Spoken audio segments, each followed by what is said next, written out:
Hello, I'm Joanne and welcome to the Story Stitcher. This is Flosstube number 2 and I'm so excited to get to chat cross-stitching with you and all of the fun things.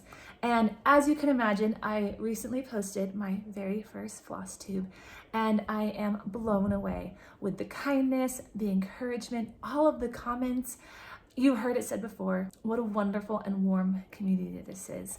And I was blown away. So today I get to come back. We're gonna chat some more. I'll show you a couple of updated whips and a few finishes, as well as maybe some October stitching plans. And I'm so excited to dive in. As we do that, I just wanted to say a couple of quick thank yous. I could thank everybody who left a comment, everybody who subscribed, hit like, all of the lovely things. But just real quick, I wanted to say thank you to Megan, the Seattle Stitcher, who left me my very first Flosstube comment ever.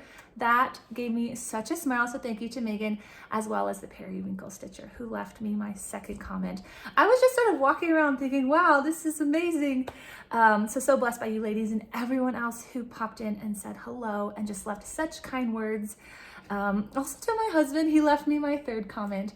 He just wanted me to feel encouraged and supported, so from there, it snowballed, as you all know, and we're back. I'm back with all the updates. So let's jump in. I'll show you.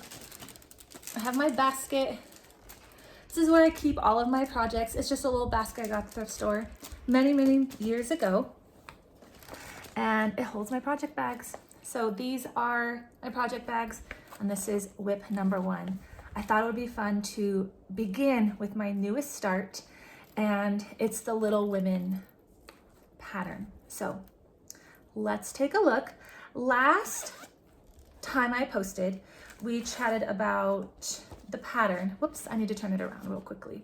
But we chatted about this one. Pop that there. And I was looking for some advice on what fabric to stitch it on. I did have an Aida that I was thinking about doing it on. I did not. This is the pattern. And I'm going to show you the Aida. Let's see, it's right up here.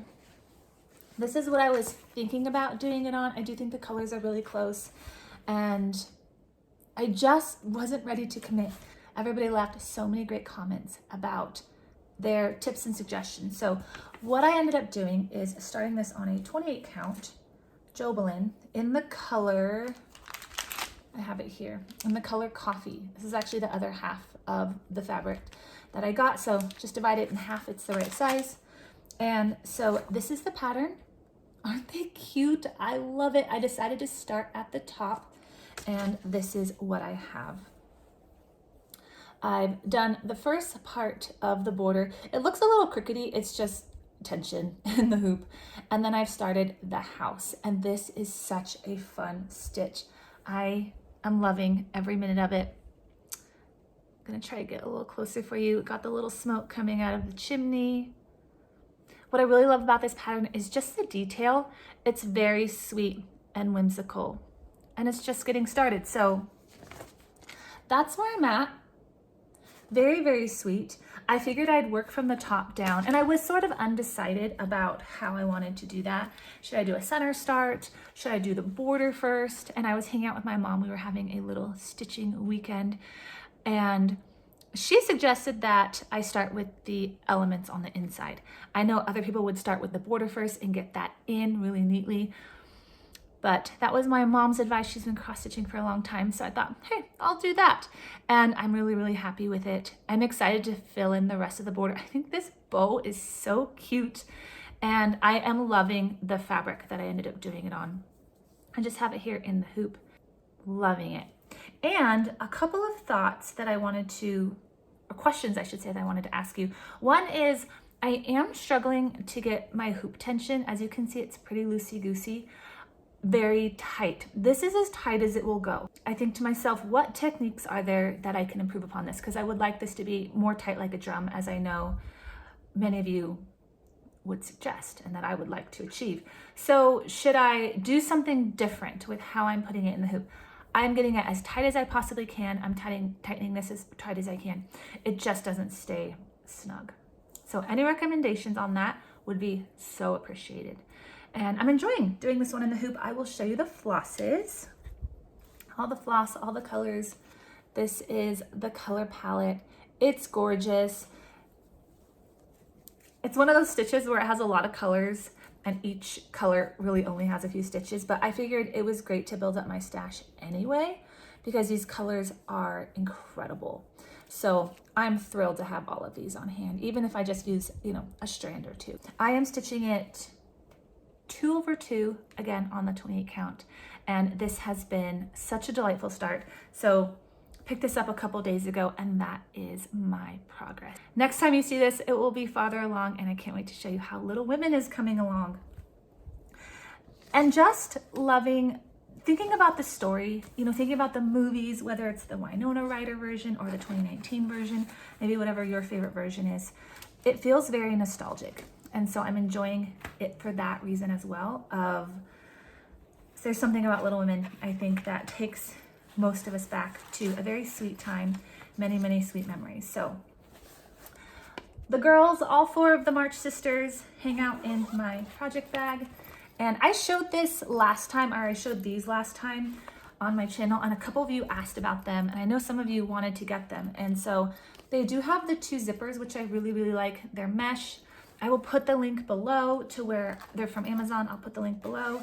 And what I like about it is in the front pouch, I'm able to just like, let's see here. I've got my little scissors. I've got this is just some loose threads. I have my little, I want to call it a seam ripper frogger. And then I have my little strawberry in here, which has come in handy if I just need to drop my needle in it really quickly. And you all left me the nicest comments about this strawberry, which I showed last time. I can't remember all the names, but one gal said that it reminded her of something that could land in a box of chocolates.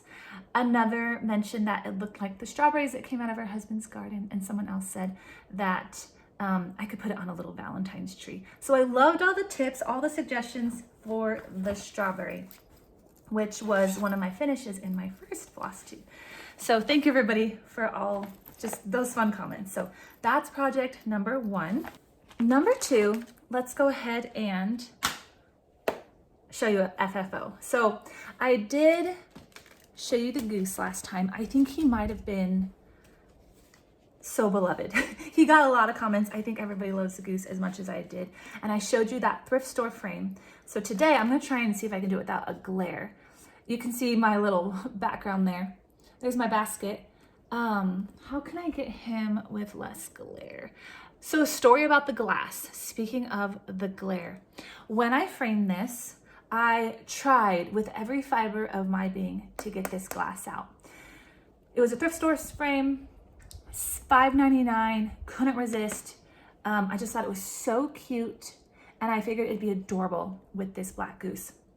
So you know how it has the tabs on the back? When I was raising those tabs with a screwdriver, trying to get everything out, this glass is locked in for all eternity. It has no desire to go anywhere. So I didn't want it to break. I didn't want it to shatter.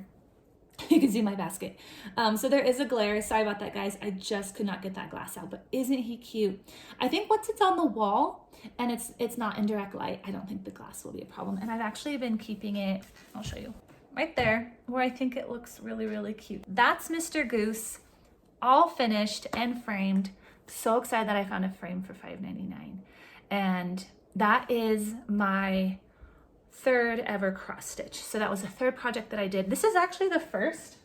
I wasn't planning on showing this, but since we're on the topic, this was the first. I did not show this last time because I kind of panicked.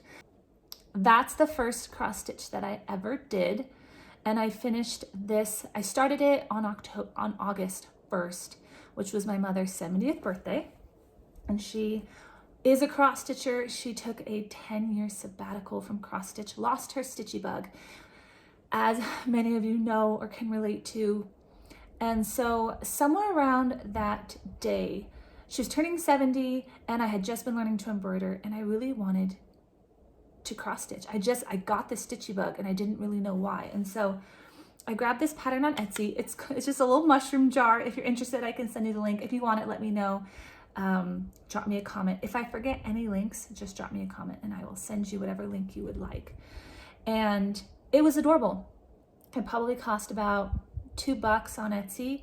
I got the frame at Hobby Lobby. And what I loved about it was the chance to stitch something for the very first time that was very simple, but didn't feel too, I don't want to really say the word childish, but that's all I can think of, too childish or too like little kid, you know. I wanted to feel like it connected. I wanted to have a little soul connection to it. And I did, because I love mason jars. I love cottage core things. And so this, don't look too closely, you can see my lumpy bumpy stitches, but it was the cross stitch pattern that started it all. And once I did this one, it was just, I was hooked. And I love having them there. So that is the FFO on the goose. And the company is White Protea Art. It's called Autumn Farmhouse Goose. It's on Etsy. I'll put the description below. And he's just adorable. So I used all the called fors. Those are the colors. And I used all the called fors and stitched it 2/1 on 14 count Aida, 14 count black Aida, which was a really neat experience. So let's keep going with a couple more whips. It's Sampler September, and I'm sure many of you are stitching away on your samplers. And so I have worked on 2, for the most part, samplers. And so this is one of them. This was in my last whip parade. I just showed you my progress. And last time I had just a small section done. I had this done. That's all I had done. And again, it was I was just getting started with cross stitch and was proud of that progress. Trust me, I was very, very proud of it. However, we made more progress. So I've been stitching this one in a hoop as well. Let's take a look at where it's at today. It has come along. That is what I have done. And I'm really pleased with it. Really, really pleased with it.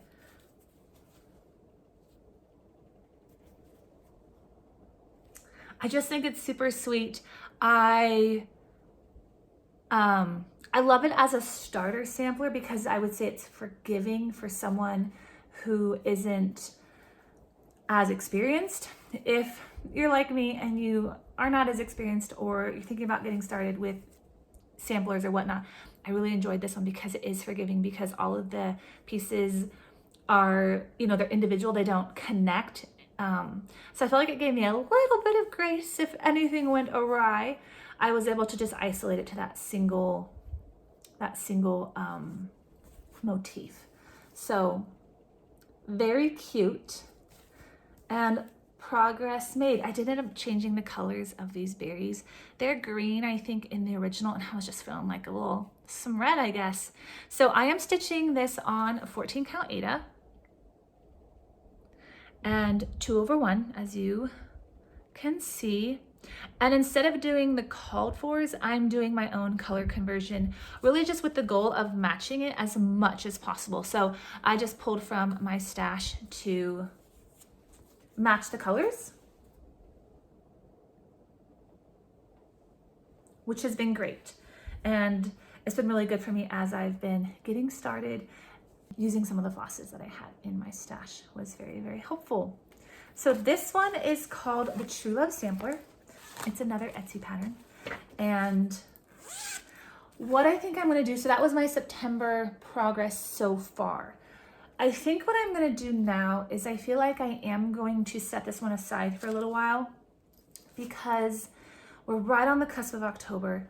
I'm very eager for the fall stitching and the pumpkins and the harvesty things and all of that. So since it has more like spring vibes to me, I think I will pick this one back up after the holidays, after fall, after Christmas, when I'm ready to kind of slip into spring and even Valentine's, since it is the True Love Sampler. So this one's gonna take a little break for a little while, but I'm very, very proud of the progress on this one.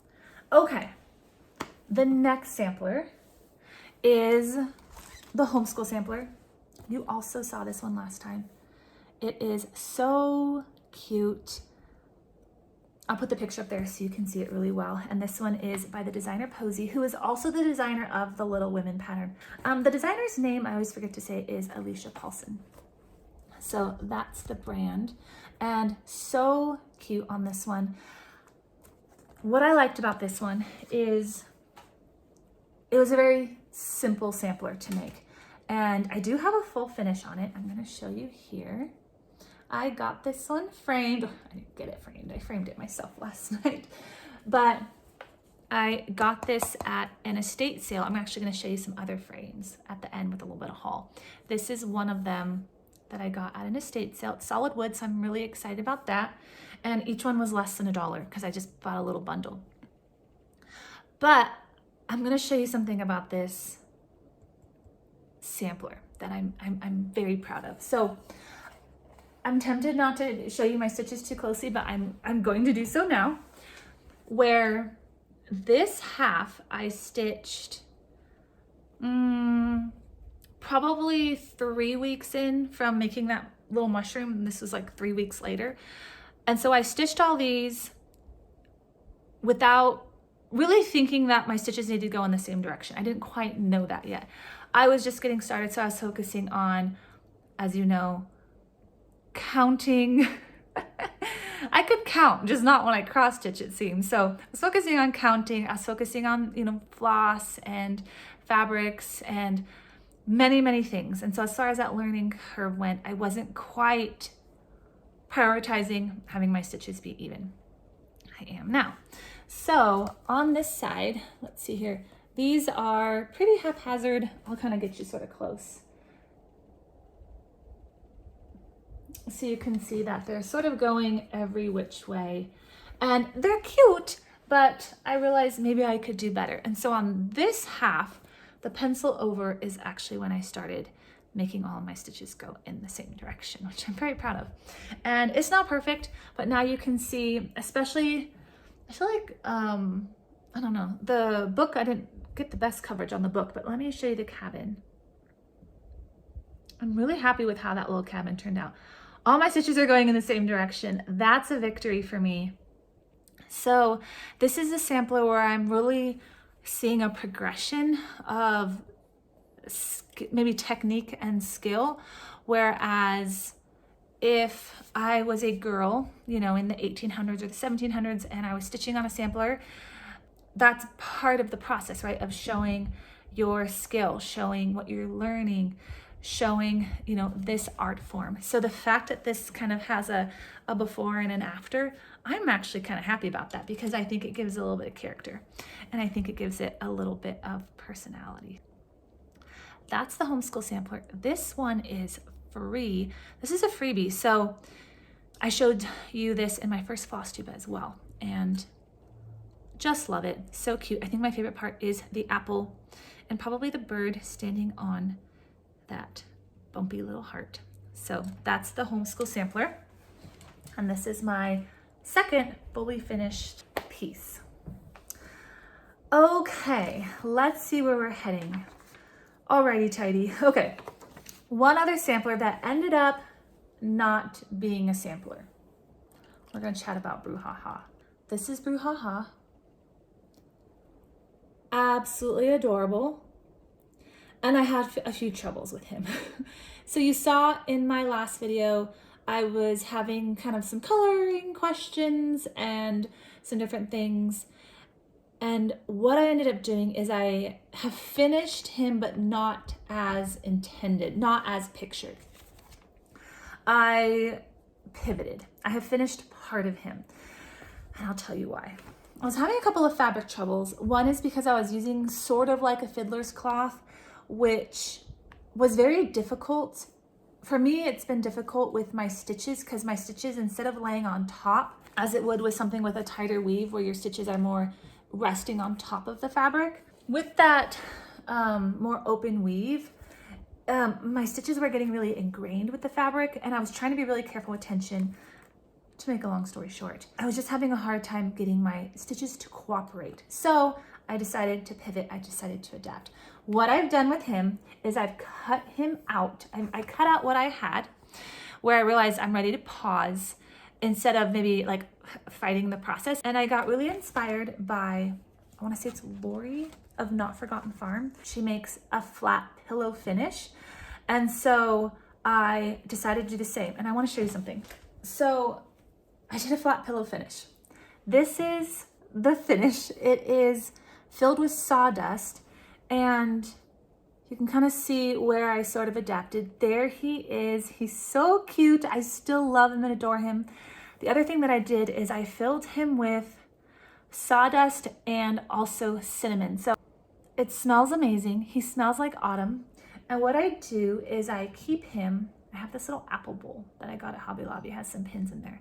So I keep him in this bowl, just like so. I keep him on my little desk right over here where I'm cross stitching, and I'll stick little pins in him, or I'll not in him. I'm very kind to him, but I will, let's see here, I'll set my scissors. I'll kind of prop my scissors in there, and a nice little place to rest, and the scent of cinnamon wafts up. So I'm really pleased with how this turned out, even though I decided to change up the pattern a little bit. Again, inspired by Not Forgotten Farm, I got some sawdust. I went to the lumber store. I asked my husband, I said, hey, knock, knock. I knocked on his office door. Would you like to go with me to the lumber store and get some sawdust? And he just blinked for a second and then said, sure. And so we went together, and I approached the nice lumber fella that was working there, and I had this Ziploc bag. I said, can I please have some sawdust? So he pointed me to a bucket filled with sawdust, and gave me one of those like triangle, you know, those measuring things that people use when they're cutting lumber. I don't know what it's called. And he gave me that as a shovel. So I filled this bag with my little triangle shovel and got a bunch of sawdust.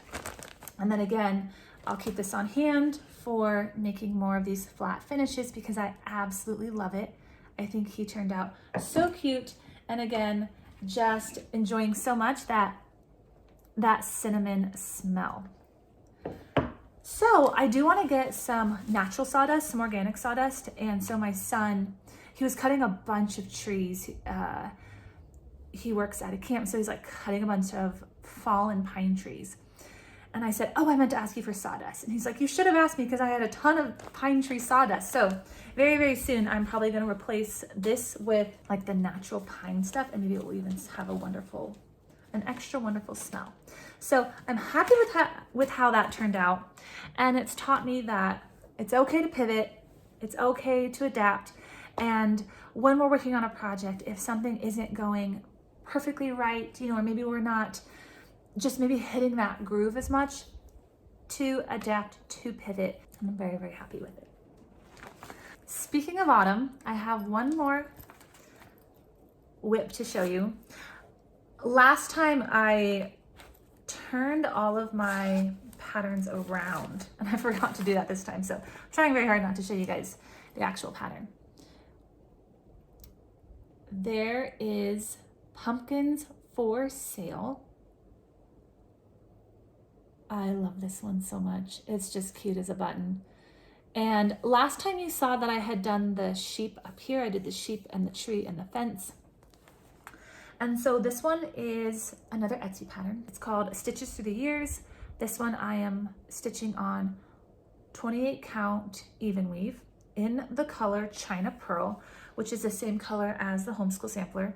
It's actually the same piece. Stitching this on 28 count 2/2. And I'll show you my project. I've been using a frame for this one. And let's take a look.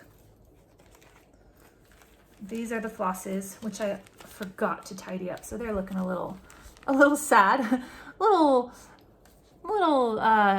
disheveled. There they are. I'll get this all straightened out. And, oh, I can't find it because I ironed it. It's sitting right here. I had this moment of panic thinking it ran away. Here is pumpkins for sale. And I did the wagon, as you can see, and the blackbird.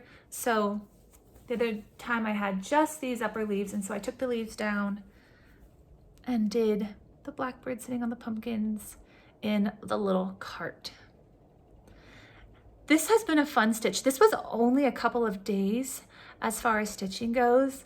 I had a little bit less stitching time the last 2 weeks because I got my edits back from my editor for the book that I mentioned to all of you in my first video that I had just turned in. It's my 13th novel that I've written. And so I am a little more glued to my laptop the last couple weeks, but every evening and as often as I can when I go places, I am bringing my cross stitch. A little story about this wagon. In the image, her dress is, I want to say variegated, and so is the wagon. You can see it better in her skirt, that beautiful blue. And so I think you can see it there, kind of those different tones. And so what I wanted to do is I wanted to kind of achieve that look, but I did not have any fancy floss. I did not have any over dyes or anything like that. I have some on order and they're coming. They're just not here yet. And I don't live by a cross stitch store. So I had seen a technique on Flosstube. It was Jean Farish, who has amazing videos, amazing tutorials. And she gave a demonstration on how to sort of replicate the variegated look with DMC. I'm like, why don't I give it a try? So I grabbed 3 different shades of blue. Do I have them? No, I didn't have them set aside. But I grabbed 3 different shades of blue, a light, a medium, and a dark. And I just followed her technique. And there's pros and cons to this, which I'm gonna tell you about. So I just, I started in the back and I would do about 4 to 5 stitches max on any given color. And then I would park the thread, pick up the next one, and then keep going just to kind of give it this a little bit of texture. I had 1 needle going with this darker tone, 1 needle going with that brighter tone, and then I had a 3rd needle with the medium tone and the light tone, 1 strand of each, just playing around with it to kind of see what effect I could get. And I really like how it turned out. I will probably do this with her skirt when I get to that section. I will probably do her skirt that way as well. But let's talk about the pros and cons. So pros with this method.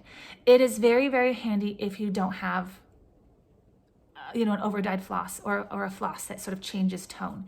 You don't have a Weeks Dye Works or Classic Color Works or any of those on hand, but you want to stitch something with that technique. That is obviously a pro, is that I didn't have to wait until I could order them, from 123 Stitch or wherever else. I was just able to do it right away. So that was a pro. So I like that it kind of helped me think on my feet and problem solve. The con, I would say, is that obviously you're going to get a slightly different look. And the other one is that it's time consuming. It took me at least twice as long to stitch it, than if I had the other floss. So it's one of those scenarios where anybody could decide, is it worth it to me? I would say it would be worth it to me to purchase the more expensive floss, the Weeks Dye Works or the Classic Color Works, any of those types of flosses in order to achieve the look. For, $2 more than a DMC would cost, I think the time would be worth it. But if you're in the situation like I was, where I just really wanted to achieve it with one color, I wanted to do it right away, I think it was a great little technique. So I'm glad that I learned it and that I got to practice it. I think it turned out kind of cute. That is Pumpkins for Sale. There is the progress. I think I kind of want to maybe finish with a couple, maybe not. So I'm either going to come down and do the for sale with this adorable pumpkin, or I'll do the couple. So this is the remaining section. At this point, end of September, this is where I am ready and eager to pivot into all of the fall stitching, which is where I'm getting into trouble online as I keep hitting the purchase button at Etsy and different pattern shops, and I've got some things on the way. So I'm really looking forward to showing you my fall stitches, what I'm going to be doing for October, which is why I wanted to wrap up some of the other projects, and of course I'll be setting aside a few things that I'll save until spring. That is, as far as whips go, that's the last whip. I'll have some updated whips to show you during my next video, as well as the new starts. New autumn starts, and I cannot wait to show you what I have. I do want to, I mentioned last time that I had gotten a Brenda Gervais pattern. It's hanging out in this bag. Everybody has such beautiful bags when they show them on Flosstube of, you know, the designer and the who made it and the beautiful fobs, and all I can say is this bag, the green one. And this is my first Brenda Gervais pattern. This one, isn't it beautiful? I am just in love with these colors. So what I have done is I have ordered the floss. I almost ordered this fabric, but if you saw last time in my little haul, I purchased, let's see here, I'm trying to open it up here. And it's by Weeks Dye Works. I purchased this, and I'm looking real quickly. It's a 30 count linen. I've never stitched on 30 count before. I've only gone up as far as 28. So this is kind of the next step, which I'm really excited about. So since I had this little small piece, as you can see, it's not very big, it just felt perfect for this. And I've got, as I mentioned, I've got these flosses on the way. Let me tell you about my little shipping blender. I have more patterns that I've purchased. I have more on the way. But what I did was, you know, sometimes when you purchase something through PayPal, it automatically inserts your PayPal address until my orders weren't really showing up because I have some more patterns. I have all of my Weeks Dye Works flosses that I ordered for this, and actually another project along with that pattern, and a few other things. And I was thinking, what's going on? And so it dawned on me that my PayPal was connected to my old address, to where I used to live. So all of the things that I've ordered have gone to that other location. I only live like an hour and a half away, and I'm actually going there on Saturday for an author fair. I'm gonna be part of an author fair. And so I'll be selling books and doing all those fun things. And while I'm there, I'm gonna get the mail because I still have that P.O. box. So I'm gonna get the mail. I'm hoping it's gonna be bursting at the seam with packages of some floss, some patterns, and I'll get to show you all of those things next week, or in 2 weeks, I should say, once I grab those. So that's coming up. Fall stitches will be coming up in the next Flosstube. Let me show you just a little bit of a haul. If you'd love to see some haul, I got a couple of thrifty finds, and I'm really, really excited about them. Pop those there in my basket. So you saw that I framed this piece. This is one of the frames that I got. I went with my dad on Saturday. We were hanging out.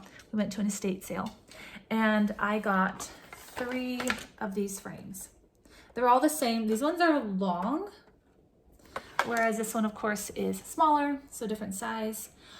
What I liked about them is they were less, as I mentioned, they were less than $1. You'll see everything I got, I paid $5 for, and I got a number of things. Really great price, cannot beat that price. As I mentioned, they're solid wood. You can see, you know, that solid wood finish there. So pleased with that. I do think I could paint them if I wanted to. I could shabby chic them. I could, you know, do whatever I wanted to them, or leave them exactly as they are and they will match. You know, I thought if I put them back on the wall here, how cute would it be that they would all match?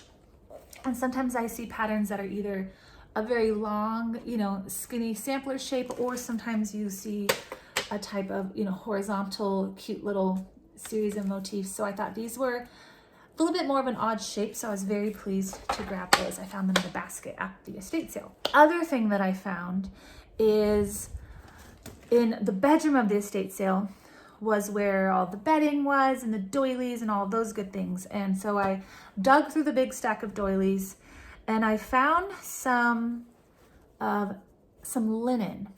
And this one was a little bit of a gamble. It was the last day, so everything was already half off, and I couldn't resist. So I'm gonna see if I can get you, let's see if I can kind of show you the weave. I don't know if my camera is picking it up or not. It's a pretty fine weave, I'm gonna not lie, but it's possible. And I did get myself a magnifier. I actually don't know what count this is. I'm gonna try and kind of compare. It's definitely tighter than a 30 count, because I've got that 30 count, this one that I just showed you with the Brenda Gervais. It's definitely a smaller weave than that. So will I cross stitch on this? I am not sure, but I still had a vision. I thought to myself, either I could eventually work up to cross stitching on something like this, or not. That's fine.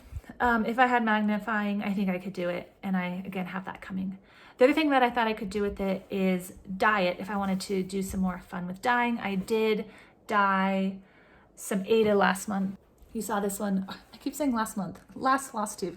I coffee dyed this Aida, which you saw in my first Flosstube. So I'd like to do that again, and I thought this linen would be a great way to do it. And I got 2 pieces of it actually.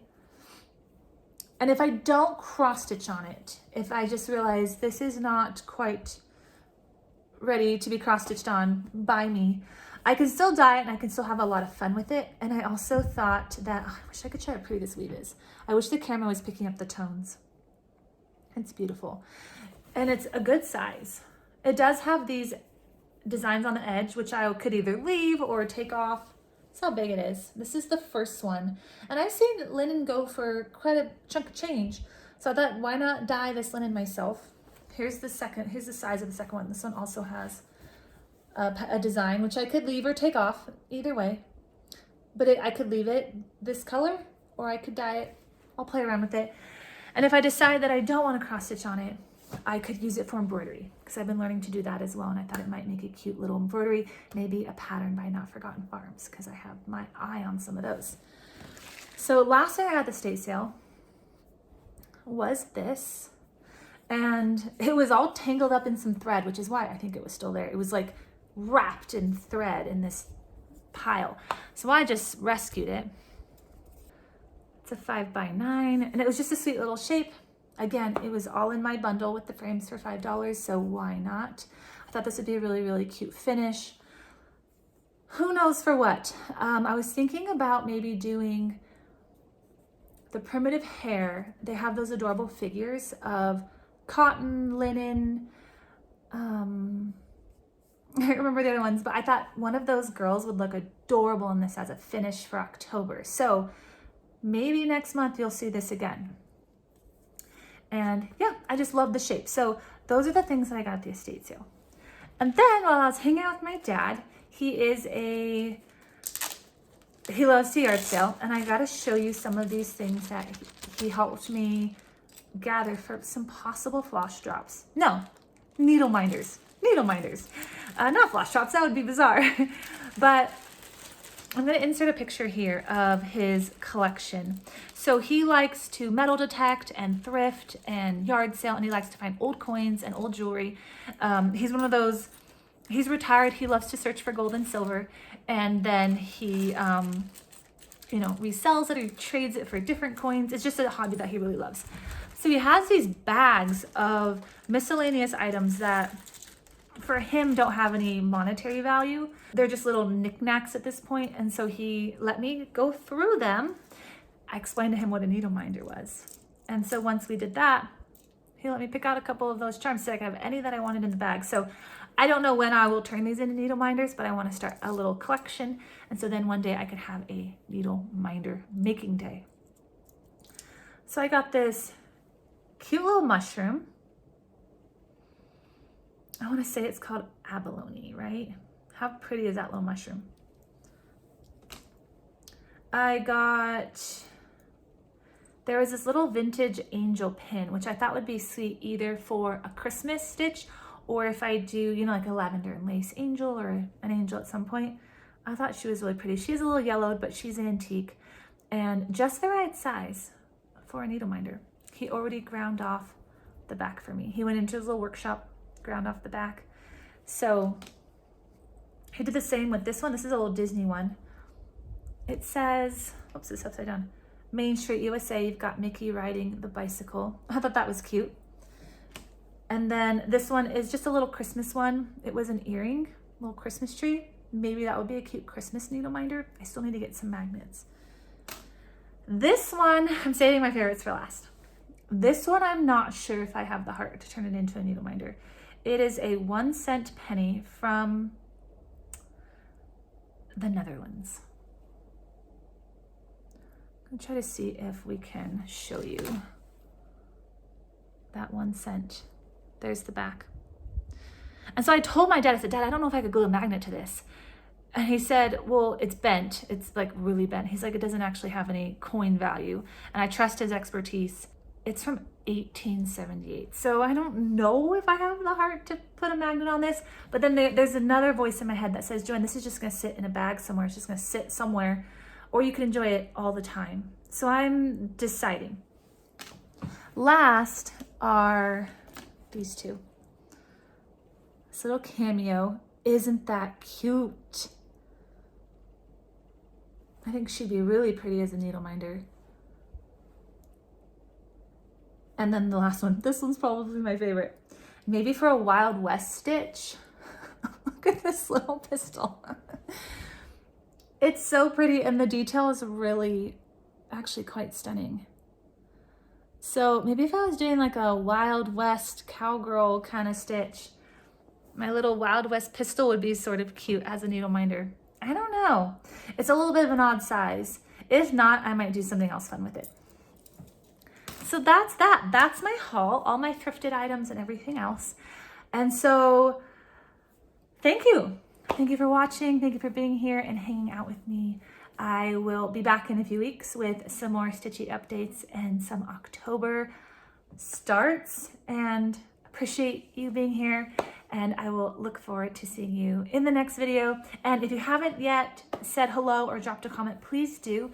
I really enjoyed last time getting to visit some of the Flosstube channels. I tried to click on everyone who had a Flosstube channel. Head on over. I commented as often as possible, enjoyed your videos, so I would like to do that again as well. So thanks for being here, and I will see you all soon. Bye.